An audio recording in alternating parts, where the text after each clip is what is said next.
My name is Jaslyn Tokason, Athabasca student ID 3566367.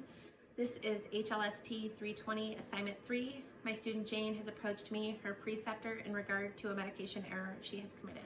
Here. Yes, I do. Okay, perfect. All right, thank you so much. Jane, is everything okay? You think you've caused a medication error. Okay, well don't worry. Let's go somewhere quiet where we can talk. Let's just go into the reflection room. That's a quiet and private space we can talk. All right, Jane, after this 3-minute teaching moment, you should be able to demonstrate to me a safe medication administration with high proficiency and in accordance to the College of Nurses.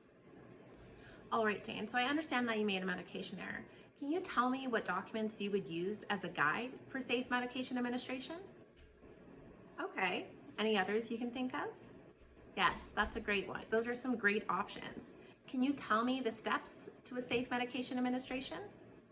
Okay. Yes, that's fantastic.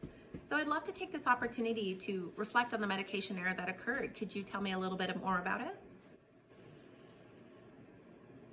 Okay.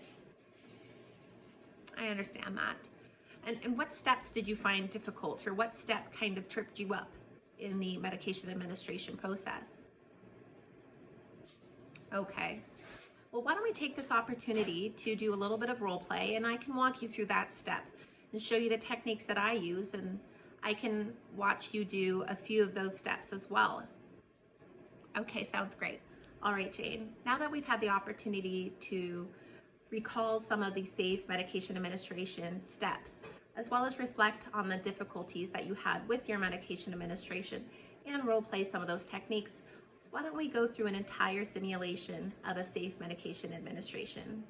All right, now that we've had an opportunity to run through a medication administration practice and simulation, I think you did fantastic, but let's take a moment to revise.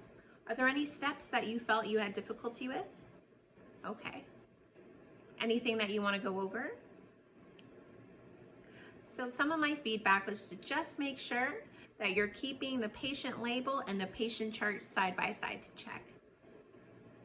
But now let's take this opportunity to bring you into our last step of this teaching moment, which is going to be a full medication administration. Do you think you're ready to do the lunch pass? Great, let's get started. Jane, that was great. I knew you could do it by yourself, but I'm glad I could be there to coach you if you needed anything. You were able to successfully show me that you know how to do a safe medication administration with high proficiency and in accordance to the College of Nurses. Don't forget, if you ever need anything, you can always reach out to one of your colleagues, but you can also always refer back to those guides we talked about earlier on. Anyway, I think I hear the call bells going, so we better go get them.